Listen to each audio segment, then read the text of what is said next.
Inside റിപ്പോർട്ടിലേക്ക് സ്വാഗതം. വാർത്തകൾ വായിക്കുന്നത് അനുമനു. യോർധനാപുരം വല്യടുംചിറയിൽ മത്സ്യക്കുഞ്ഞുങ്ങളെ നിക്ഷേപിച്ചു.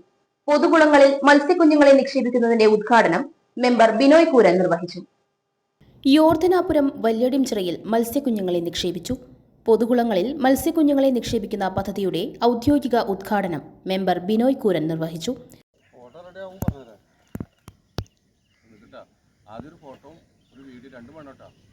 പരിപാടിയിൽ എൽദോ യോഹന്നാൻ, ജോയ് തോട്ടപ്പള്ളി, ജോണി വിജെ, ബിബിൻ ഇഞ്ചക്കൽ എന്നിവർ പങ്കെടുത്തു. ചിറയിലെ പായൽ ഉൾപ്പെടെ ഇല്ലാതാക്കാൻ കഴിയുന്ന കാർപ്പ് മത്സ്യമാണ് നിക്ഷേപിച്ചത്. വർഷങ്ങളായി വിൽക്കാൻ ശ്രമിച്ചിട്ടും വിൽക്കാതെയിരിക്കുന്ന സ്ഥലങ്ങൾ, വീടുകൾ, കടമുറികൾ, ഫ്ളാറ്റുകൾ, ഗോഡൌണുകൾ എന്നിവയുടെ പരസ്യങ്ങൾക്കും വിൽപ്പനയ്ക്കും വിളിക്കേണ്ട നമ്പർ 7034873123 7736964883. മറ്റൊരു വാർത്തയുമായി വീണ്ടും കാണാം. നന്ദി, നമസ്കാരം.